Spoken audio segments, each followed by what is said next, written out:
맡은 일들이 있습니다.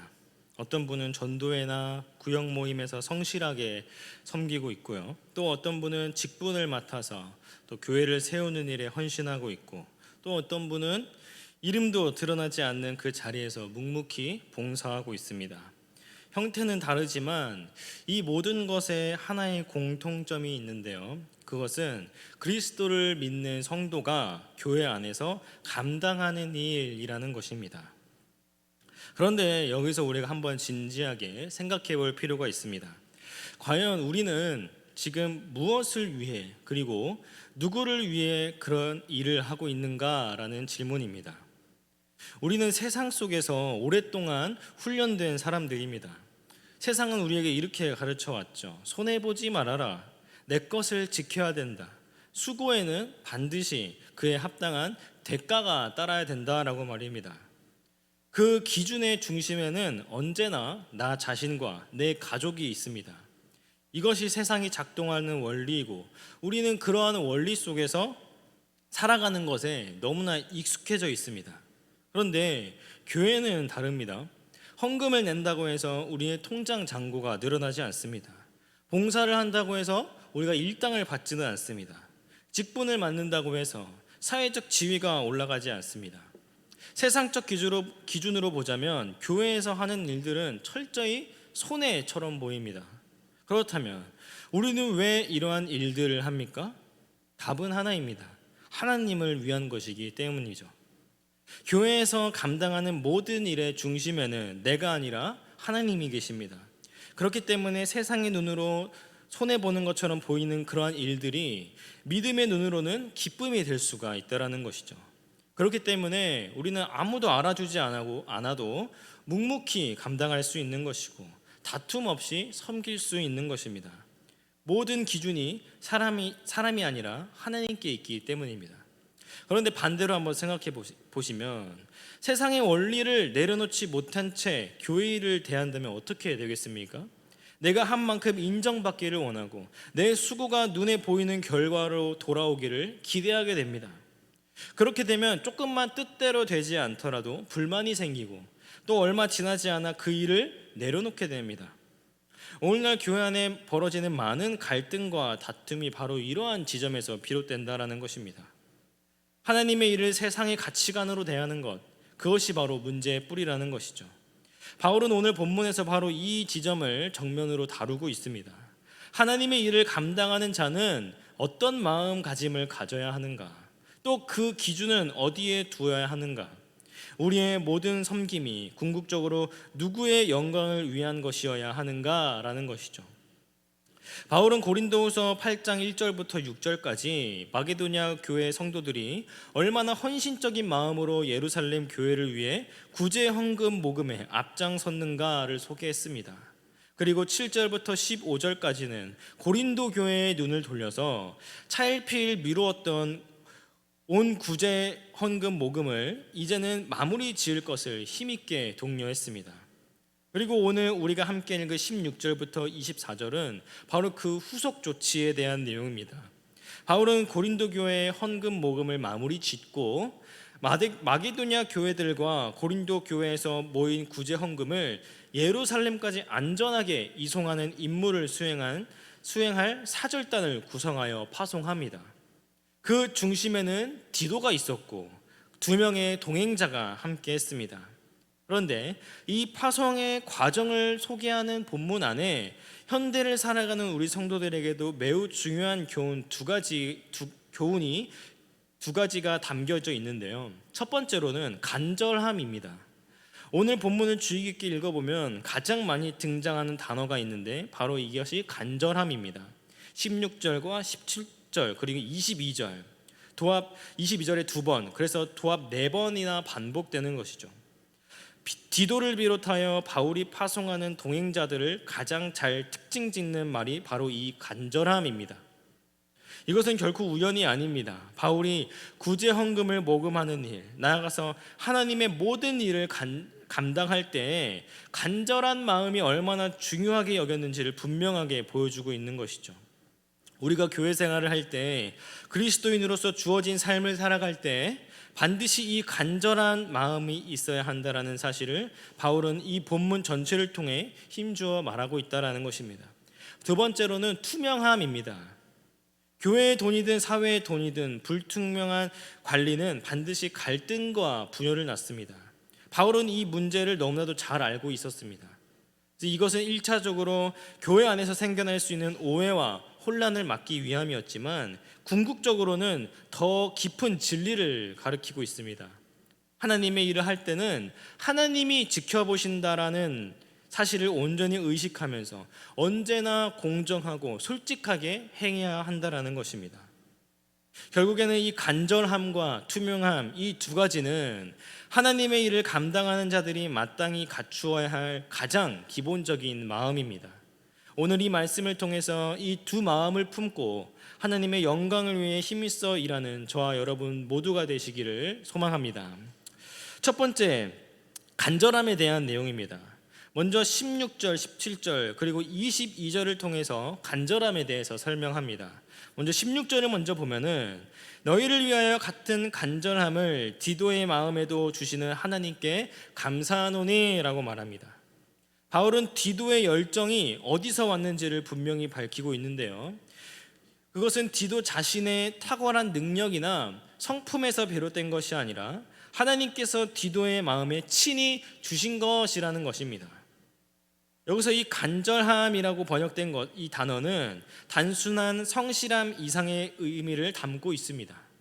그것은 하나님의 일을 향한 뜨겁고 불타는 열정, 지치지 않는 부지런함을 뜻합니다. 그렇다면 하나님의 일을 향한 뜨겁고 불타는 열정이 있는 간절함은 어떤 간절함입니까? 17절은 보면 알 수 있습니다. 그가 권함을 받고 더욱 간절함으로 자원하여 너희에게 나아갔고, 디도는 단지 바울의 지시에 따라 움직인 것이 아니라 자원하면서 나아갔다라고 합니다.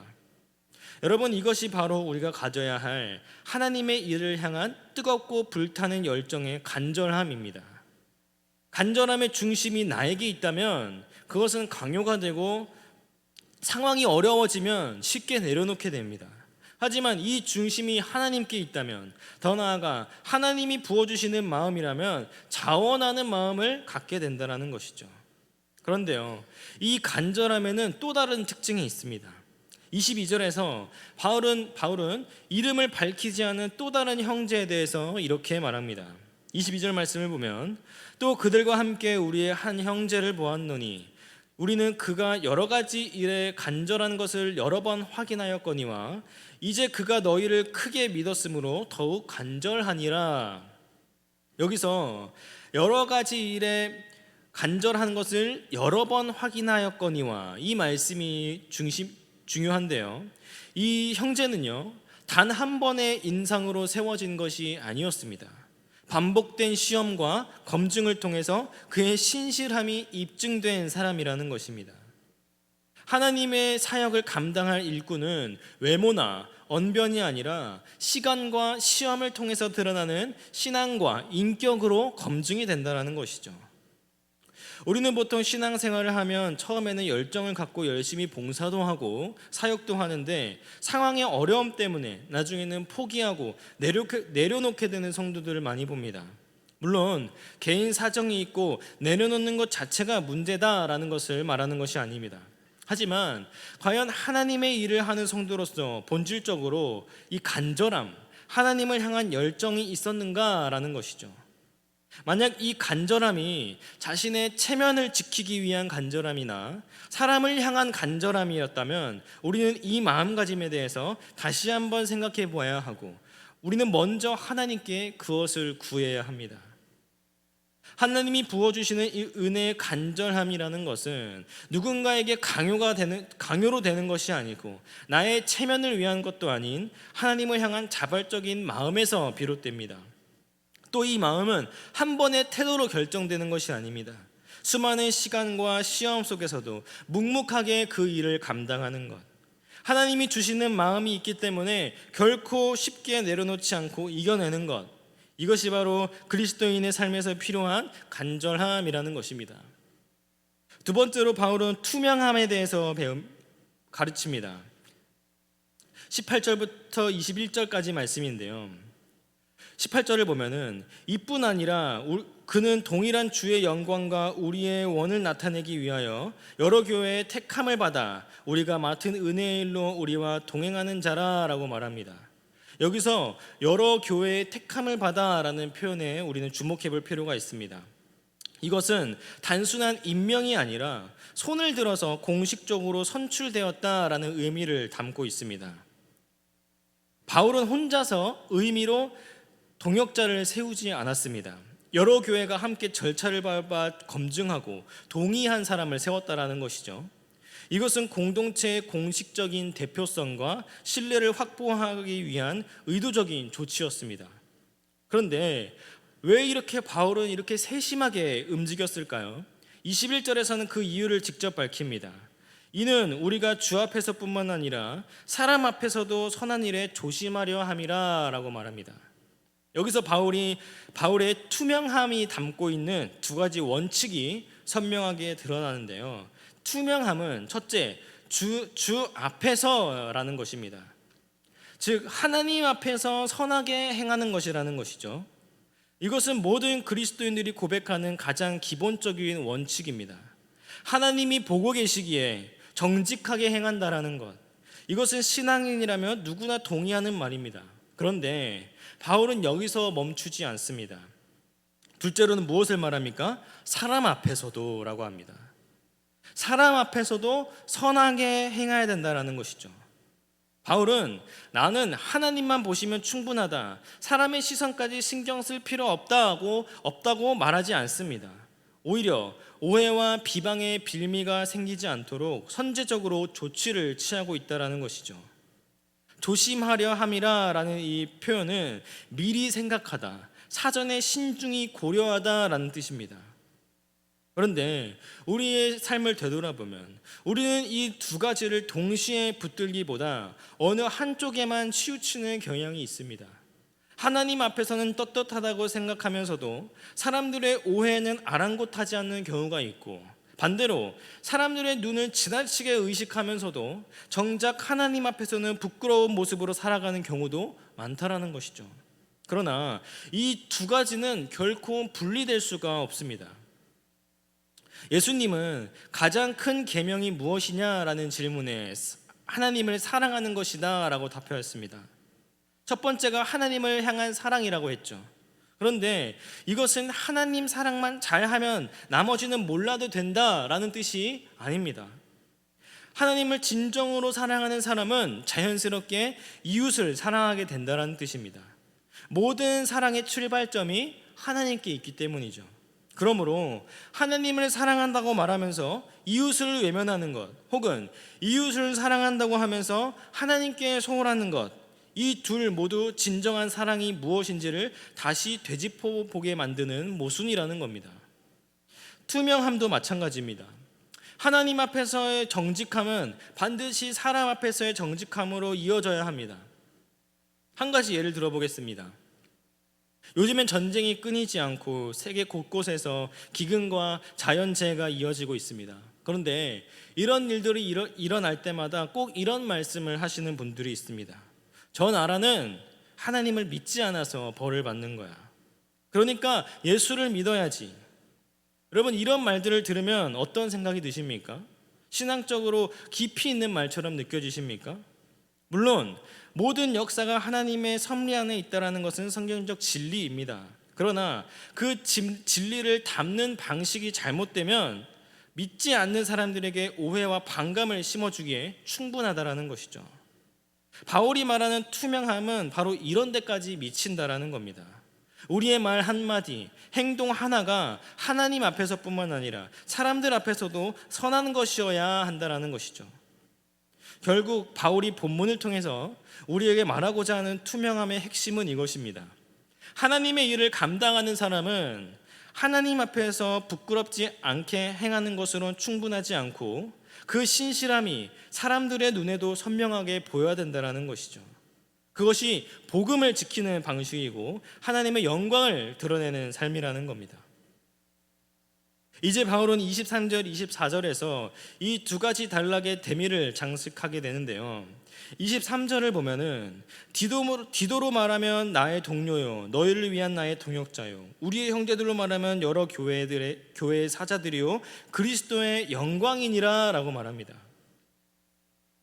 여러분, 이렇게 결국엔 이렇게 세워진 일꾼은 무엇이라는 겁니까? 그리스도의 영광이라는 것입니다. 간절함으로 헌신하고 투명함으로 사역을 감당하는 일꾼들은 그리스도의 영광입니다. 그들은 단순한 심부름꾼이 아닙니다. 그들의 삶 자체가 그리스도를 드러내는 영광스러운 증거라는 것이죠. 그리고 바울은 고린도 교회에게 이렇게 도전합니다. 24절 말씀입니다. 그러므로 너희는 여러 교회 앞에서 너희의 사랑과 너희에 대한 우리의 자랑의 증거를 그들에게 보이라. 이것은 투명하게 검증되어 세워진 사역자들을 온전히 신뢰하고 사랑으로 화답하라는 요청입니다. 사역자를 향해 근거 없는 의심을 품거나 흠집을 내는 것은 그리스도의 영광을 훼손하는 일이라는 것이죠. 여러분, 바울은 고린도 교회에 미루었던 구제 헌금 모금에 대한 일을 재촉하면서 두 가지를 요청했습니다. 무엇이었습니까? 간절함과 투명함이었습니다. 왜 그렇습니까? 이것은 하나님의 일을 하는 것이기 때문에 하나님을 향한 열정과 자원하는 마음으로 하나님 앞에서 또 사람 앞에서 선을 행해야 되기 때문이라는 것이죠. 따라서 이러한 요청은 우리에게 이렇게 적용될 수 있습니다. 지금 교회에서 직분과 봉사 그리고 사역을 담당하고 있는 우리들에게 필요한 것은 무엇인가? 첫째로 간절함이라는 것이죠. 지금 우리가 감당하고 있는 이 일이 의무입니까? 아니면 열정입니까? 하나님이 마음에 불어주신 그 간절함이 있습니까? 만약 그것이 식었다면 하나님께 그 간절함을 다시 구해야 할 줄 믿습니다. 하나님께서 디도의 마음에 간절함을 부어주셨듯이 우리의 마음에도 새롭게 부어주실 것입니다. 두 번째는 투명함을 가져야 된다는 것입니다. 하나님 앞에서도 떳떳하게 그리고 성도들에게도 선한 모습을 드러내야 된다는 것이죠. 그런데 또 중요한 것은 우리가 이 두 가지 기둥을 우리의 힘으로 세울 수 있다라고 하면은 그것은 착각일 것입니다. 역사상 가장 완전하게 이 두 기둥을 보여주신 분은 오직 한 분입니다. 누구십니까? 바로 예수 그리스도시죠. 예수 그리스도는 우리를 향해 가장 간절하셨습니다. 빌립보서 2장은 그 간절함을 이렇게 묘사합니다. 2장 6절에서 7절 말씀을 보면 그는 근본 하나님의 본체시나 하나님과 동등됨을 취할 것으로 여기지 아니하시고 오히려 자기를 비워 종의 형체를 가지사 사람들과 같이 되셨고 하나님이신 분이 우리를 살리기 위해 스스로 비우셨습니다. 이것이 바로 간절함의 극치라는 것이죠. 그리고 예수 그리스도는 완전히 투명하셨습니다.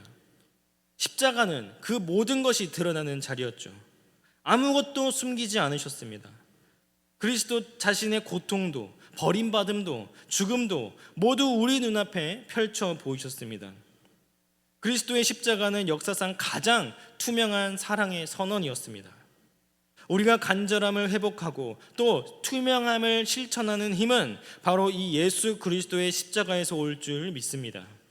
그분의 간절함이 우리 안에 흘러들어올 때 우리 역시 자원하는 마음으로 간절하게 사역에 임할 수 있는 것입니다. 그분이 우리를 위해 모든 것을 드러내셨기에 우리도 그분 앞에서 그리고 형제 앞에서 투명하게 살 수 있음을 믿습니다. 말씀을 맺겠습니다. 우리는 고린도후서 8장 16절부터 24절까지의 말씀을 통해서 하나님의 사역을 세우는 두 기둥, 간절함과 투명함을 발견했습니다. 그리고 이렇게 세워진 일꾼은 그리스도의 영광이다라는 사실을 봤습니다. 이 모든 것은 그리스도의 십자가의 은혜에서 흘러나옵니다.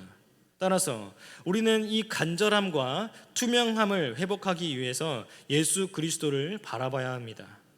그리하여 바울이 디도와 두 형제를 파송하며 고린도 교회에 편지를 썼던 그 심정으로 오늘 이 말씀이 우리 각자와 우리 공동체에 새로운 결단을 불러일으켜서 간절함과 투명함으로 세워져 그리스도의 영광이 되는 저 여러분 되시길 간절히 소망합니다. 기도하겠습니다. 하나님, 오늘도 우리에게 귀한 말씀을 주셔서 감사합니다. 오늘 말씀을 통해 우리가 그리스도의 십자가 은혜를 기억하며 간절함과 투명함을 회복할 수 있도록 인도하여 주시옵소서. 그리하여 하나님의 일을 묵묵히 감당하고 그리스도의 영광을 위해 기꺼이 헌신하며 기쁨으로 하나님의 일을 감당하는 우리 경신 공동체가 될 수 있도록 은혜 내려 주시옵소서. 감사하며 예수님의 이름으로 기도드립니다. 아멘.